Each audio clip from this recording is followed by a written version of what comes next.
Prime Minister Meles Zenawi played an active role in helping end the long-running civil war in Sudan.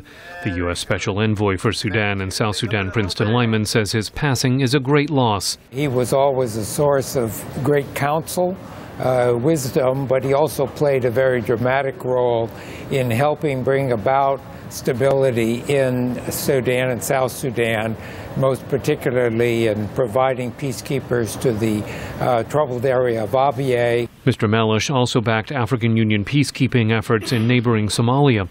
The United States has lost an important ally, says the National Democratic Institute's Africa expert, Christopher Fomonyo. You have Somalia, which is a failed state to the east. And then you had Sudan, which for many years was in a state of civil war. And so Ethiopia became the anchor in that part of the African continent. And I think that the U.S. is going to look for ways to maintain that relationship with Meles's replacement. Successive U.S. presidents, however, expressed concern about the Prime Minister's repression of political dissent.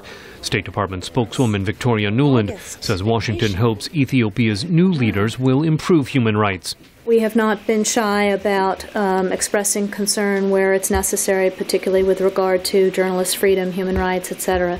So you'll note that there is a reference to that in the public statements that we're making today, and we would always look for further improvements that can strengthen the system and support for people across Ethiopia. Human rights abuses leave Prime Minister Meles with a mixed record, says Christopher Fomonyo. The infrastructure is much improved now compared to what it was in the years of the Civil War.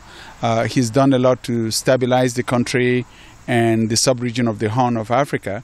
But he's also left a very questionable legacy with regards to human rights, respect for the media, freedoms of the press, respect for the opposition, and creating political space in Ethiopia. Fomonyo says Mr. Meles never found the balance between the growth of commerce and the expansion of civil liberties. In Africa today, our leaders ought to be able to realize that economic development as well as political development are mutually reinforcing.